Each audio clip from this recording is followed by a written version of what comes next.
આપણી શક્તિ પૃથ્વીને બચાવી શકે છે. શું તમે તૈયાર છો? આજે અર્થ ડે છે, પણ સવાલ એ છે, શું આપણે ખરેખર પૃથ્વી માટે કંઈ કરીએ છીએ? દર વર્ષે 22 એપ્રિલે પૃથ્વી દિવસ ઉજવવામાં આવે છે. આ દિવસનો મુખ્ય હેતુ શું છે?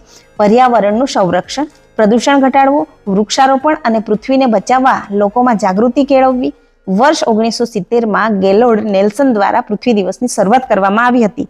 વર્ષ 2026માં આ 56મો વાર્ષિક ઉજવણી છે અને વર્ષ 2026ની થીમ છે આપણી શક્તિ આપણો ગ્રહ. એટલે આપણો ગ્રહ એ પૃથ્વી છે, તેથી આપણી શક્તિ આપણી પૃથ્વી કહી શકાય, જે પર્યાવરણીય સંરક્ષણ અને ટકાઉ પર આધારિત છે. પૃથ્વીને બચાવશો કે બગાડશો? જો પૃથ્વી બોલી શકતે તો આજે શું કહેત? દરરોજ પ્લાસ્ટિક પ્રદૂષણ અને પાણીનો વ્યય, આ બધું પૃથ્વીને ધીમે ધીમે નાશ તરફ લઈ જાય છે.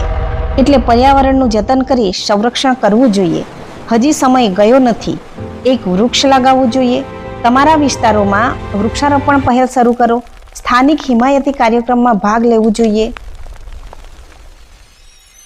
અને પ્લાસ્ટિકનો ઉપયોગ ઓછો કરો. આ દિવસની ઉજવણી ખાસ કરીને આબોહવા શિક્ષણને મજબૂત બનાવવા, ઇકોસિસ્ટમનું રક્ષણ કરવા, પ્લાસ્ટિકનો વપરાશ ઘટાડવા અને ટકાઉ નીતિઓ લાગુ કરવાને પ્રોત્સાહન આપે છે.